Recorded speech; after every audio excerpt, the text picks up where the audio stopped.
Y'all, so I'm going to post it here.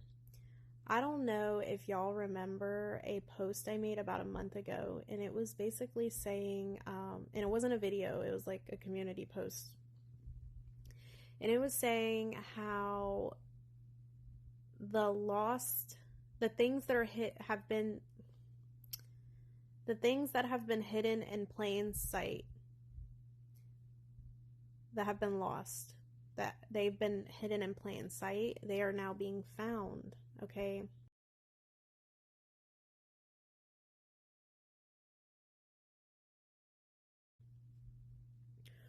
Well, I totally forgot about that post, okay?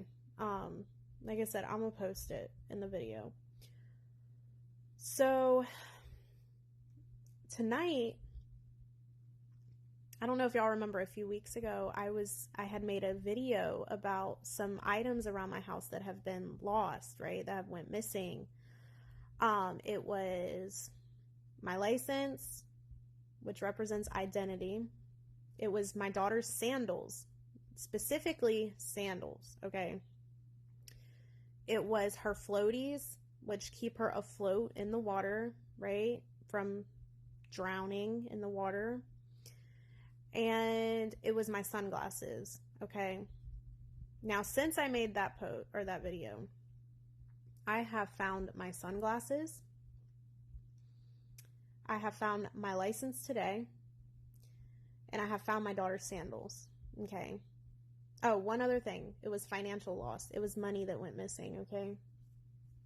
So I have found those things. The only two things left that are missing are the finances, the money, and the floaties.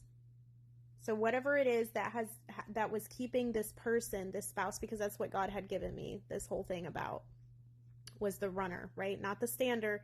Is for the running spouse, okay? This was about them. I have had the biggest revelation on this, and it's actually the son who left home. And y'all know I had been seeing the return, 344, all every day for weeks. I was seeing that, and in the Strong's it means to return. So again, the shoes were found. The glasses were found. Okay. There's been a restoration of vision. Shoes. Sandals. And you'll see why sandals is significant in a second. And identity. A new identity. Okay. So all that's left is the finances and the floaties. Whatever keeps this person afloat above the water from drowning, right? And their finances. It may be finances. Finances might be what that is. I don't know. But look. The son who left home. Luke chapter 15, starting at verse 11. Okay? This is the prodigal son, right? These were prodigal spouses. But they weren't prodigal spouses because they ran from you, right? They were prodigals because they ran from God. They left God, right? That's what made them a prodigal. So, okay. Then Jesus said, a man had 2 sons. The younger son said to the father, give me my share of the property. So the father divided the property between the 2 sons. Then the younger son gathered up all that was his and left. He traveled away to another country. And this is reminding me of Jacob too. And you'll see why. I'll explain why. He traveled, Jacob and Esau, whichever. One was blessed. Well, one stole the other's blessing, right? But I'm going to keep reading. He traveled far away to another country. There he wasted his money in foolish living, which some of these spouses may have done, right? It looked like they were prospering. It looked like they had all this money, right? It looked like they were just living life, right? But he spent everything that he had. Soon after that, the land became very dry and there was no rain. That goes to the things that have went missing. Their finances went missing. God dried those up. God dried up the finances, okay? And And so there was not enough food to eat anywhere in the country. The son was hungry in the country. So God brought them into this place of desolation, this place of dryness, this place of where he stripped them from everything, including finances for some. Okay? Whatever it was that was keeping them afloat, whatever it was that even though they were facing bits and pieces of judgment here and there, but they were still prospering, they were still pushing through like the stubborn, hard-headed people they were. Hey, just saying. They were still getting it, right? God was like, not happening, and he just took it all, right? Because what God can give you, what the Lord giveth, he can taketh away, right? And so that's kind of what happened. And so it says, the son was hungry and needed money, right? He stripped the finances. So he got a job with one of the citizens there. The man sent the son into the fields to feed the pigs. So he got this little raggedy old job, right? The son was so hungry that he was willing to eat the food the pigs were eating. That's low. That's low. And it's really not funny. It's not funny. It's really not funny at all. Because these people have been in a really struggling, okay? The son was so hungry that he was willing to eat the food that the pigs were eating. But no one gave him anything. No one gave him anything. The son realized that he had been very foolish. This is that moment where they're like, dang, look at what I've done, right? It's like everything hits them. Like how I found the sunglasses, the regaining of vision, right? They start to see things like, dang, it's reflection, remorse, regret, just realization, all the R's. And so it says, he thought, all my father's servants have plenty of food, but I am here. So he's thinking like, he's looking at like, they're looking at God's children in a sense, right? Maybe even you. They might be looking at their spouse, right? Thinking, dang, this person follows God. And, you know, they're over here elevating. They're over here eating good, right? They're eating from a good table. They're not sitting over here stripped of everything. They're not sitting over here facing judgment. They're not over here in the position that I'm in. Like, that's when they're like, look at what I've done. Like, look at what I've gotten myself into, kind of thing, right? And it says,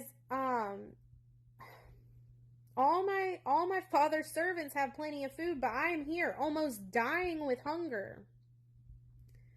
Right? And that could even be spiritual hunger. That doesn't even have to necessarily be like actual finances, right? Or, I mean, he may have stripped them from finances, but that might not be actual like food that they're starving. They might just be spiritually hungry, right? Because they could be looking at you from the spiritual sense, like they've got all this peace and joy and happiness, and they're not in the position that I'm in, right? And they start realizing like, dang, I'm over here struggling bad. I'm over here struggling mentally, emotionally, physically, and they're over here doing fine. What is this, right? I will leave and return to my father. That's the return. They return to the Father, right? I have sinned against God and against you. Oh, he says, I'll say to my Father, I have sinned against God and I have sinned against you. That's like the confession, right? I am not good enough to be called your son. So when the return happens, right? They are going to be coming back like in this really humble, low place, right? Because they're full of like mourning, right? They're full of regret. They're full of remorse. They're full of all these heavy, heavy, heavy emotions. Which is why God tells you, to be welcoming to them and accept them just like the prodigal son's father does. Ready? It says, I have sinned against God and against you. I am not good enough to be called your son. And whether they express to you this or not, they more than likely do not feel worthy, right? Because they've been in this place of reflection, right? They've been, I guess, reflecting on the ways that their shortcomings, things they could have done differently towards you, ways that they could have treated you differently, different things they could have said or done, right? They're really taking a full accountability, and it's really weighing heavy on them, and they may not feel deserving or worthy of you or of the relationship, of the marriage, because of all the stuff that's kind of been laid out in front of them and laid on them, right? Whether they express that to you right away or not. And so it says, but let me be like one of your servants. So the son left and went to his father. While the son was still a long way off, his father saw him coming. He felt sorry for his son, so his father ran to him. He hugged and kissed him. He welcomed him with love, right? The son was not expecting that, right? Father, I have sinned against God and against you. I am not good enough to be called your son. But the father said to his servants, hurry, bring the best clothes and put them on him. Also put a ring on his finger and sandals on his feet.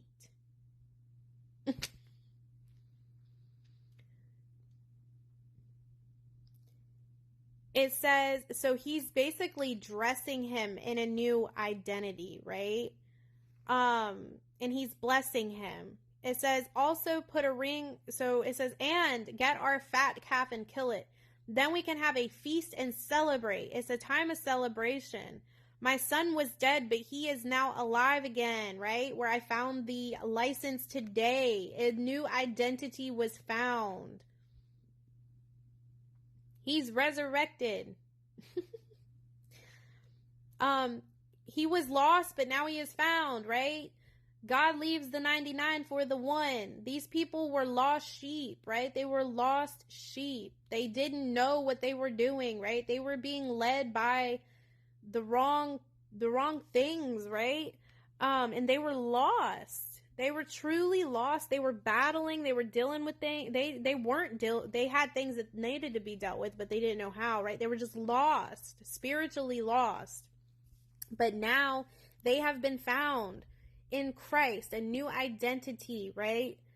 And this is just blowing my mind. And the thing is, these things that have been lost, like the items around my house, they were hidden in plain sight the entire time. Where I have found these items, they were just chilling.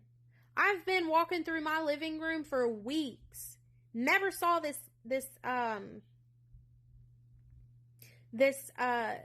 license under the couch, right? Never. But all of a sudden tonight, I look at the couch and I see the license sitting there at the edge of the couch. I was like, what in the world? And then the glasses were found over here, sticking out of my dresser. I've walked in and out of this room 50,000 times, not seen them one time, not once. I even got down on the floor looking under my bed with a flashlight, trying to find them, couldn't find them. But then the day that they were, God's perfect timing of alignment, he wanted me to find them at that moment that I found them. They were just sitting right there. Everything was hidden in plain. Everything that's been hidden in plain sight is being found.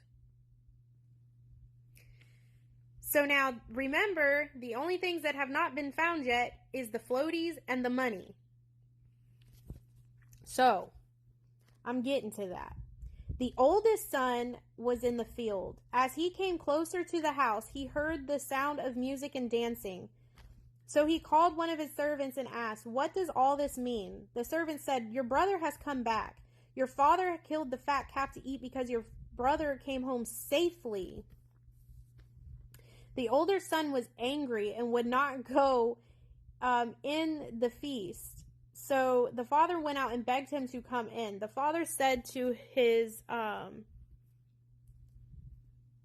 the son said to his father, I have served you like a slave for many years. I have always obeyed your commands. But you have never even killed a young goat for me to have a feast with my friends. But your other son was wasted all your money on prostitutes. Then he comes home and you kill the fat calf for him. The father said to him, Son, you are always with me. All that I have is yours. We have to celebrate and be happy because your brother was dead, but now he is alive. He was lost, but now he is found. So, what that's speaking to me, right, is that God, just like with Jacob, right? Jacob wrestled with the Lord, and then he basically made a deal with the Lord, like, if you bless me, I will let go, right? Like, I'll stop wrestling if you bless me. And the Lord blessed him in return, right? But the thing is, he had to admit who he was, right? So he basically died to that old identity and stepped into his new identity, who he was, right, in Christ. And he stepped into what God had for him, and God was faithful and blessed him in return. The last thing that's missing is the finances, right? And so there is a restoration of finances that's coming. So like with Jacob, I was explaining how the Lord blessed him in return, right? So that's what's coming. The Lord is starting to bless them now, right? The Lord is blessing them for what they have been through, right? And they have, just like Jacob made a deal with God, right? If you bless me, I will do X, Y, and Z. Like, I will do the things that I will follow your will, right? I will do what you need me to do, but you're going to have to bless me to be able to do those things, right? And so now the Lord is coming in and he is blessing them with that provision, with those finances. And that's why God keeps saying Boaz is coming with the wealth. Your king is coming to you because the Lord is about to bless them with the finances and the provision to be able to do what they need to do, right? So again, this is a time of celebration. You should be celebrating. Don't look at what you can't see yet. Don't look at what it might appear, what it looks like, because it's not what it looks like. The enemy will try to keep you down, get you in your feelings, have you saying things, feeling some type of way. For who this is for, it's not what it looks like. So just continue to be obedient with what God is telling you to do. And very soon, you're about to walk into this, you are walking already into this full circle moment. And very soon, you're going to be crossing into this. Like, God is doing it, y'all. Be in expectancy. So, yeah. That's what this is speaking to me. Like, the Lord is going to bless him, right? When they return, right? He's going to bless them. And maybe you even might feel like, or others around him might, but I'm really getting you might feel like, Lord, I've been here with you this whole time doing everything that you've told me to do, right? And it's like, why are you blessing them? You've never done this for me. Actually, I just had revelation on this. So if God has had you reach out to your spouse, right, they've returned back to him. Those videos I've posted recently, if they have returned back to God recently, right, but they're in this low place, right, they've been stripped, they've been humbled, they're, and he sent you to them to kind of encourage them and help lift them up, right, out of this place that they're sitting in, this heaviness, this mourning, this grief, whatever it is that's sitting over them that's heavy. The Lord's using you to help lift them up out of this. You may be blessing them, right? God's having you bless them when you've never received this in return. You've never had this reciprocated back to you from them. You know what I'm saying? God's never given you that peace of mind that it's not been, do you get what I'm saying? If this is for you, you're going to get what I'm saying. You're going to know where I'm coming from. God has had you reach out to them time and time again, encourage them time and time again, right? Bless them time and time again when it has not been reciprocated, right? They may have breadcrumbed you in the past. But God's having you bless them. Oh my God, I'm having revelation. This makes sense now. This totally makes sense. And you're just like angry at God, or maybe in your feelings like, hello, when do I get, like, where is my, like, when does my time come, right? God is saying it's a time of celebration, and he is rejoicing, and you should be rejoicing at the fact that the bigger picture here is that they have been found in Christ now. They have stepped into their new identity. They have returned back to God. So it's a time of celebration. And look, I had gotten courtesy the other day, right? With a black truck. My friend actually got this when I was on the phone, and it was for me.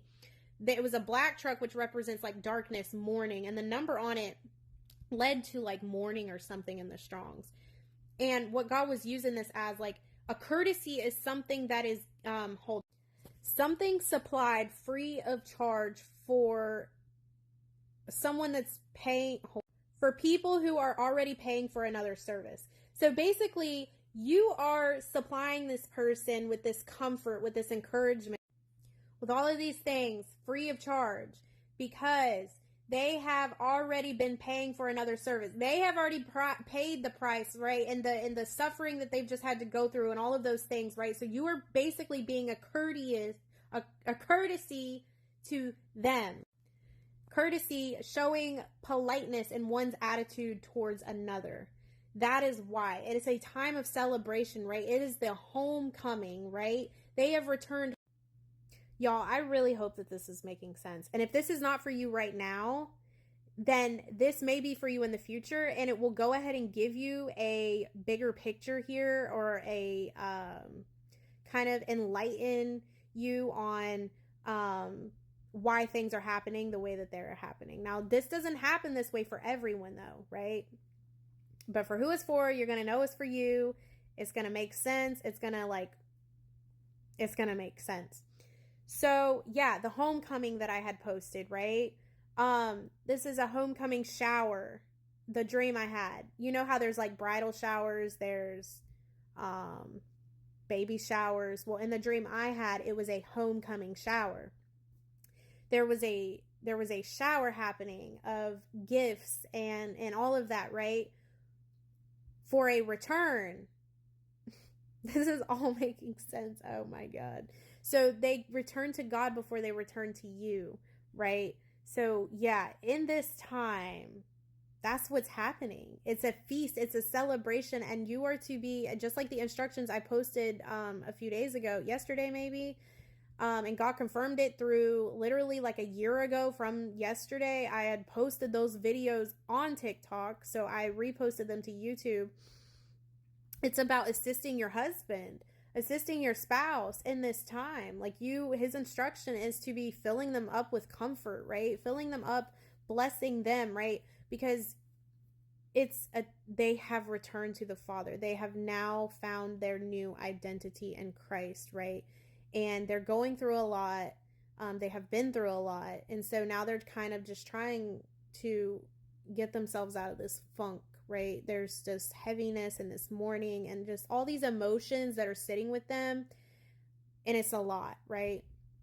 So, as their helpmate, the Lord is having you to help them, right? And that's why you got to stay out of your feelings right now. And this just gave me more clarity on why things are happening the way that they are. It makes complete sense. So I pray that y'all have ears to hear for who this is for. I pray that it encourages you. I pray that it blesses you. And as always, if y'all feel led to sow or be a blessing, my information will be there in the description box. And God will bless you in return for the seeds that y'all sow into me, into the ministry. And I just pray that all of y'all have a blessed rest of your weekend. And I will see y'all in my next video. Okay, bye.